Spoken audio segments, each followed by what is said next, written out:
Shalom, giving all praise, honor, and glory to the Heavenly Father, Yahweh, Bahasham, Yahweh Shai, Bahasham, Racha HaKodash. Double honors unto the elder high priest that taught my elder apostles. Double honors unto my elder apostles and elder bishops at Great Millstone, or GMS. Peace and blessings unto the elect of the nation of Israel. This is the brother Atazaria from the Great Millstone, Houston. And I'm going to get right into this lesson. All right, as we see on the screen, Houston starts mass layoffs. All right, cities firing, cities, that's plural, firing thousands of workers. Okay, but they just happen to focus on Houston because it has a large medical sector. You know, their funding is that funding that's getting cut under the Trump administration, the whole Doge and all of that. They're set to lose something like 43 million in federal funding. Okay, and we have like the third largest medical sector either in the world or the United States, one or the other. I think it's in the world, but so a lot of these women, okay, are gonna not have nothing waiting, which there's men that go for nursing as well, okay. But a lot of these nurses are gonna, feel that pain, you know. They're gonna feel that because a lot of the job cuts are gonna be to them, okay. How they gonna pay them, okay. I was watching this one woman on a video. She was talking about she used to work in nursing homes, and she was also speaking about that federal money getting cut and how it's going to affect people that work within nursing facilities, because a lot of those people that are in those facilities depend on that money to be able to flip the bill for them to stay in that nursing home. And it's something like 6,500 to, and I'm on the very low end, okay. If you're sharing a room a month, and then to have your own room is something like starting at like 8,000 a month on up. That's a lot of money, okay, which most people don't have, okay, or have to spend on a family member that they may have in there, right? So them people get pulled. Ain't gonna be no need for all of these workers. There's all these people that are working in this facility, right? So those people are gonna get cut. It's gonna be a trickle down type thing, okay? So Houston mass layoffs, and again, the reason why it said that is because they focused on Houston because they're losing that $43 million. But here it says mass layoffs, cities firing thousands of workers, okay, because of these budget cuts, because of the funding that they're not gonna no longer get under this administration, okay. And I'm gonna play a little bit of this, all right, and I'm gonna call fair use, all right, and let him say what he gotta say. But I'm gonna read this here first, all right, down at the bottom. It says the job market in 2025 is a harsh environment for workers across all backgrounds. Companies large and small are trimming their workforce, slashing budgets, and halting new hires. Okay, what was once considered stable employment, all right, now feels fragile as more people are handed layoff notices with little warning. Mass layoffs have become so common that workers live with a constant fear of being next, even if a business seems to be going well. I had that lingering over me at one point in time, but we ain't got nothing to worry about. You know what I mean? The worse it gets, the better it gets for us. All right? Because that means we're that much closer to getting out of here. All right? But I know a lot of people that are like that. You know, the uncertainty is in the air. Okay? They don't know if they're gonna have a job, how I'm gonna pay my mortgage, how I'm gonna pay this, how I'm gonna pay that. Because they don't even know if they're gonna have a job tomorrow. Okay? And where I work now, you know, I'm okay, but the guys that are under me, they only make $12 an hour. That's insane. Can't nobody live off of that. You know? That's a goddamn shame. And truth be told, they do just as much as I freaking do. You know? It's just I got a different title. But, you know, that's just the way the Most High set it up. You know? But let me read on. It says, many job seekers are being forced to accept positions far below their qualifications and previous pay. No kidding. What I was doing prior to this, I'm only making half of what I was making before. Okay? So I'm telling it, I'm hearing it straight out of the horse's mouth. Okay, the phrase overqualified is now a rejection in disguise for offering too much experience for a low-paying role, right? Because the thing is, okay, things get better, they out of here, you know. So I'm taking a chance on hiring this person. It costs thousands of dollars to hire someone. Okay, companies would much rather keep you than fire you and replace you. That costs a lot of money. Okay. What was that?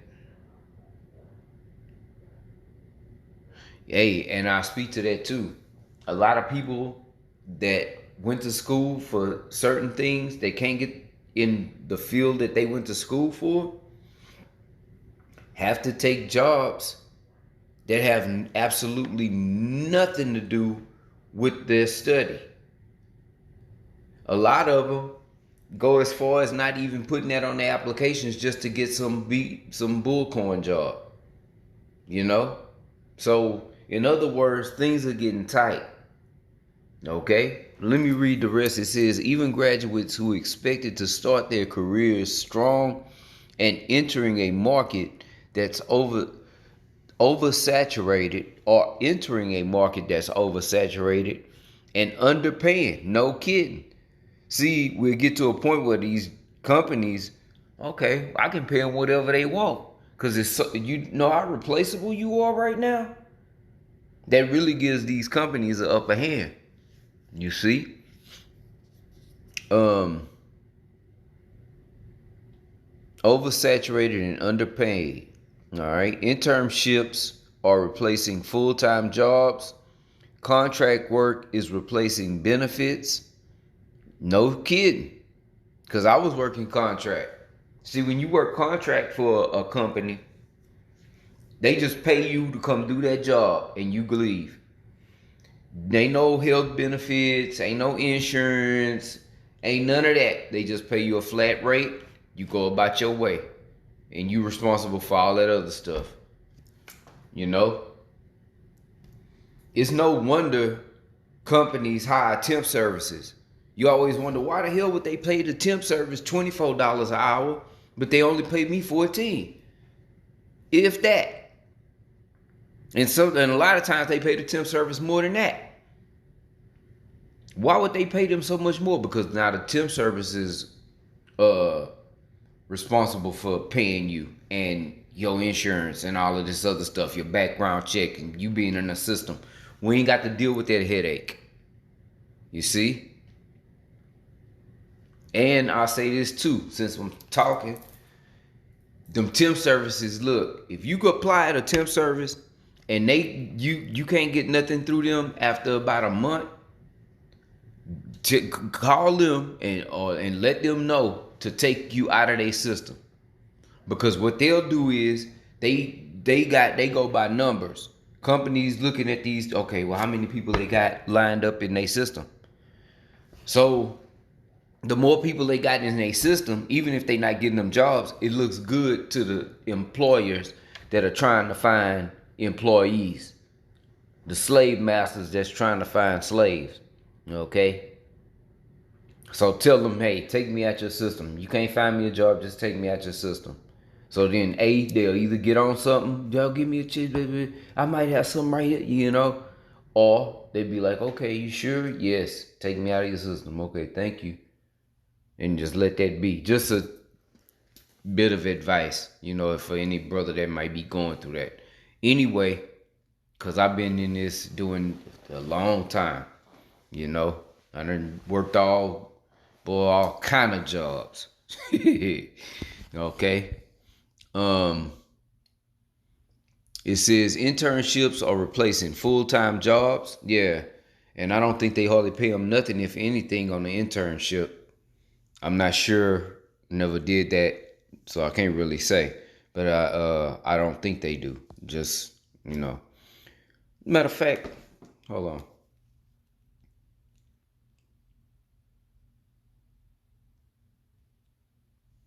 Do internships pay? Yes, many internships are paid, but some are unpaid. Whether an internship is paid or unpaid often depends on the specific company, industry, and the nature of the internship itself. Okay.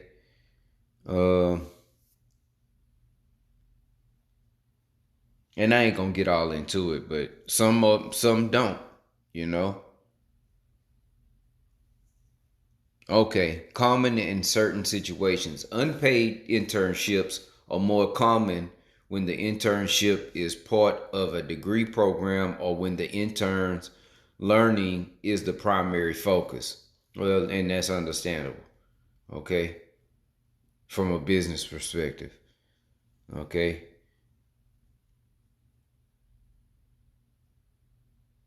So, and if the internship is deemed an employee relationship, the employer must comply with minimum wage laws. And we know the minimum wage ain't crap.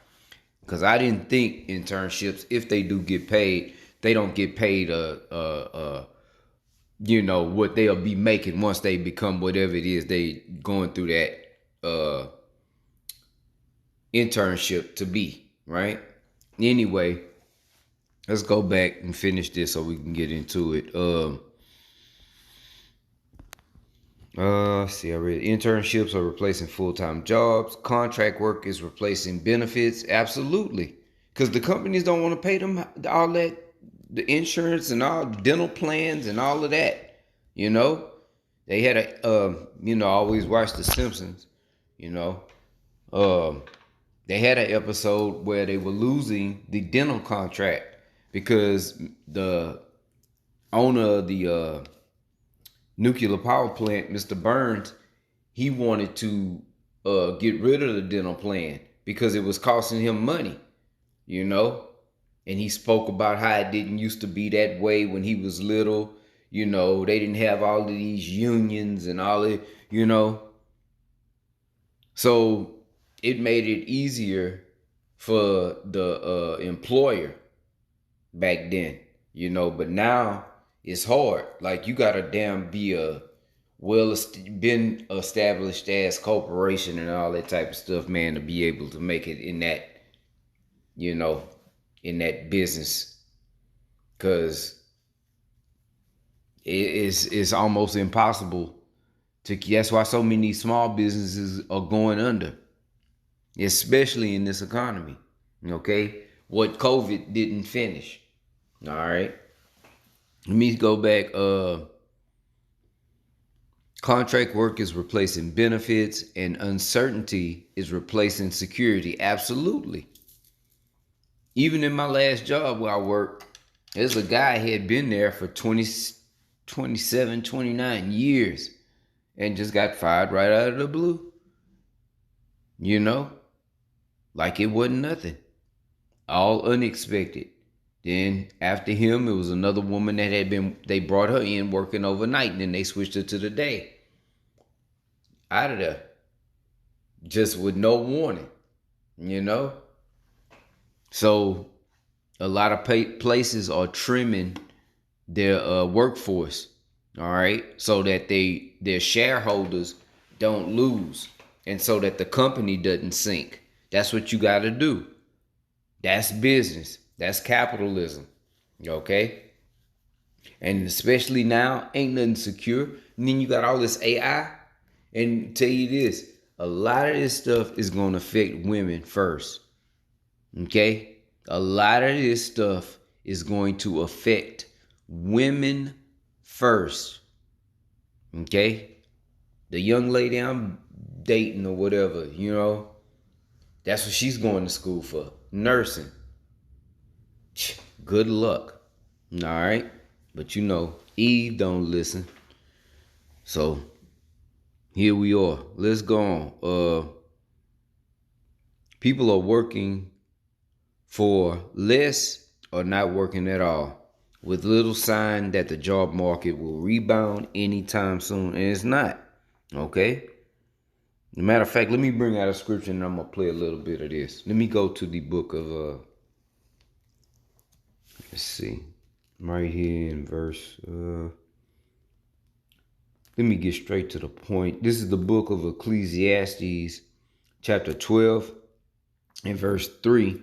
It says, "In the day when the keepers of the house shall tremble," okay, these economists, "and the strong men shall bow themselves, and the grinders cease," okay, or the grinders fail because they grind little. You see, just what it just said, okay, right here at the end. People are working more for less or not working at all. And that is the absolute freaking truth.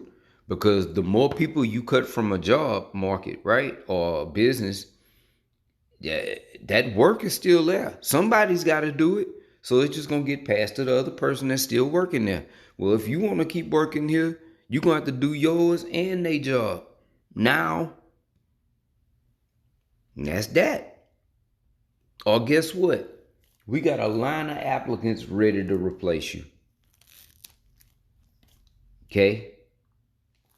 There go the uncertainty.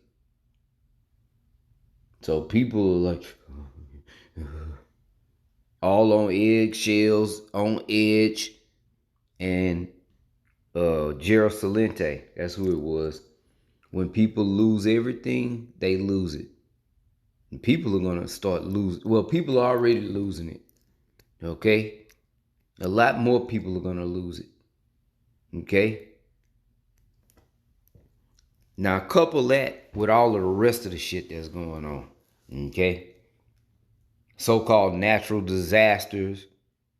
All right? It's a flood, a fire, something, earthquake, tornado. Now here come the hurricanes. Okay? Almost every day. All right? Ecclesiastes 12 and 3. "In the day when the keepers of the house shall tremble, and the strong men shall bow themselves, and the grinders cease because they are few, and those that look out of the windows be darkened." Okay? Out of the windows be darkened. Okay? It ain't looking good out there. The uncertainty, with little sign that the job market will rebound anytime soon. They talking about it's like it was in 2008. Oh, just wait. All right. So let me play a little bit of this. Again, fair use. I'm not making any money off of this. This is for educational purposes only. Okay. Look at them. At this point, many people are wondering why the job market is so bad, and you kind of see that we are shifting towards more of a mild recession than ever before. People are applying hundreds of applications every single day. I actually talked to recruiters and employers on LinkedIn. They're actually nice enough to tell me that this year is their hardest year ever. It was for the finance sector, the healthcare software department, like some of the biggest healthcare software companies in the world, and even like a couple of the smaller tech companies. Everyone is like, yeah, this year's the busiest years ever with more applicants than ever before. It's actually insane. And this is one of the reasons why it's so hard to find a job, because Everything is doing layoffs. The federal sector, the private sector, and at this point, entire cities are conducting their own layoffs because they can't pay their employees anymore. That's how crazy it's become. And it's getting to a point where everyone is frustrated right now. People at this point just want a job that pays $15 an hour. It's honestly kind of sad. Exactly. And that's absolutely true. Because the two guys that work under me, they make 12. One of them said that he actually had an interview in a warehouse and it was paying 15, I think 15.25 an hour. Okay. And I was like, damn. And, you know, where we are now is, you know, inside AC. Shit, I done worked, believe me, I done worked in some warehouses. And I'll tell you this too. It don't just get hot in Texas. It's hot and humid. Okay? So it's like being in a sauna inside of them warehouses. Lord forbid you gotta get in back one of them trailers and unload it. Oh boy. What fun it is. Especially when the sun is beaming. One thing about those trailers, some of them have tops that are like nearly translucent, so like light can get in. Some of them are just straight top across the top metal. Either way, they hot. But if you have to get up on the pallets to get whatever's up on top of the pallets down and start unloading, you better make sure that you do not touch the top of the top of that trailer, because you will get burned. Believe me. Okay? That thing gets hot.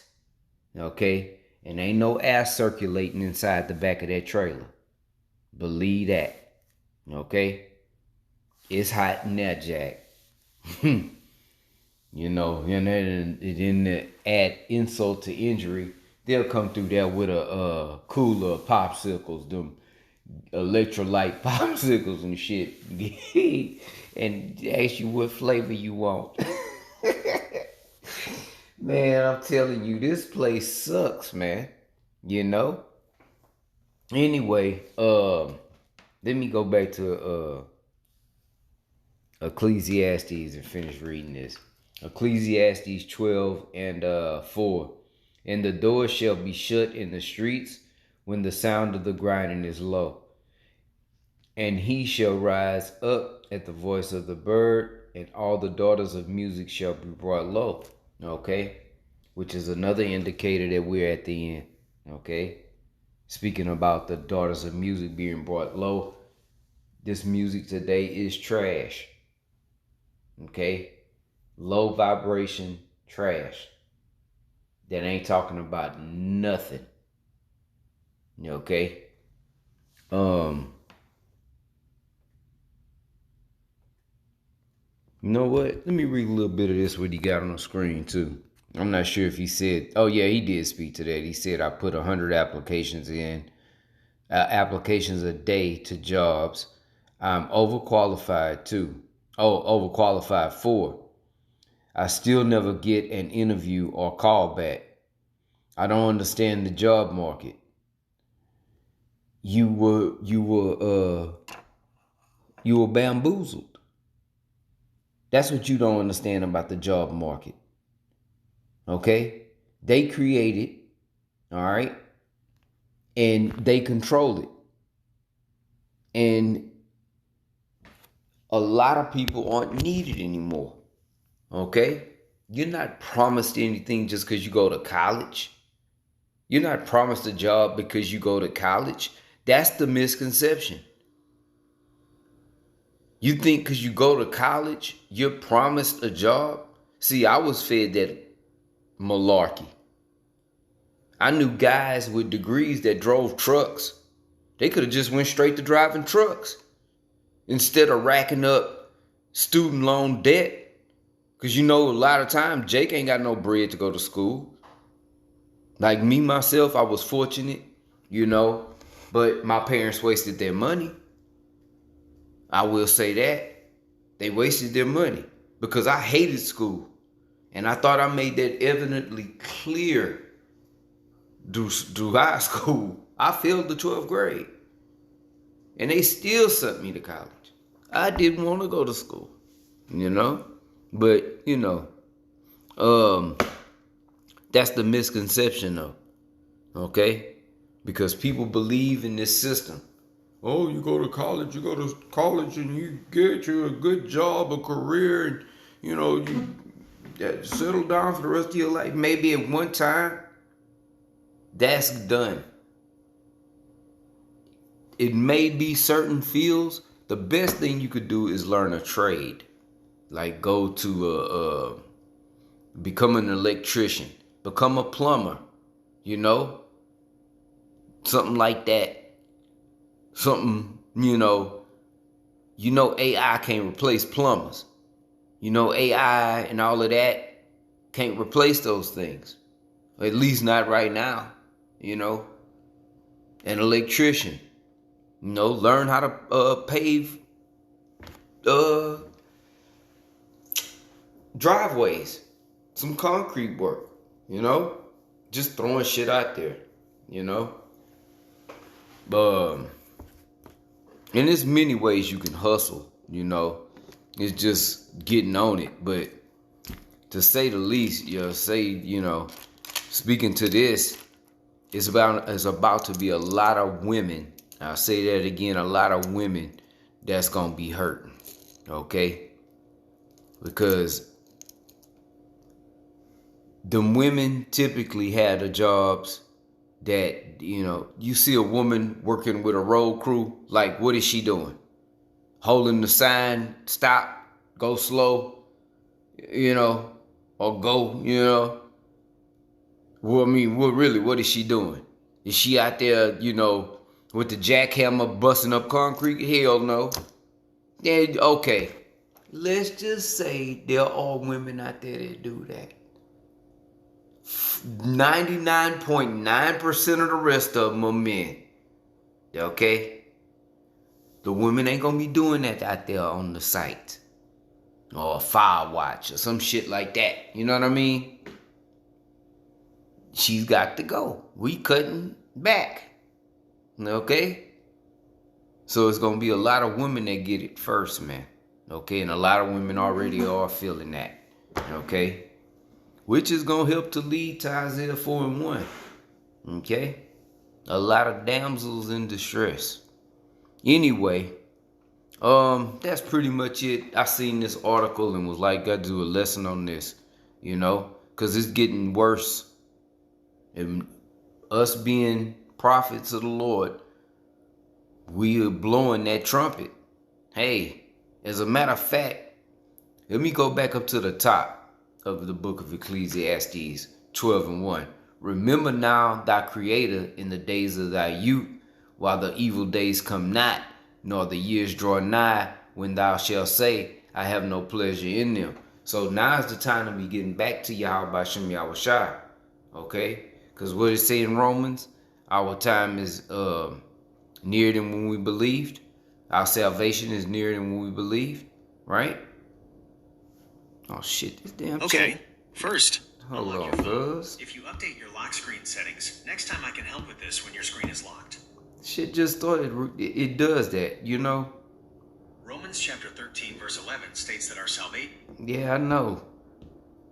See, I was just roughly paraphrasing and the thing picked it up and went found it.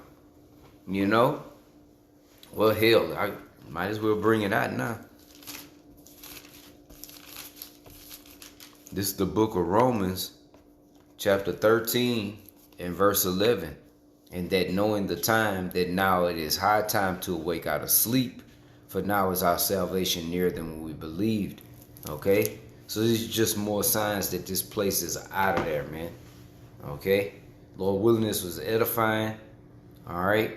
And with that, I'm going to say shalom. It's on to the next one.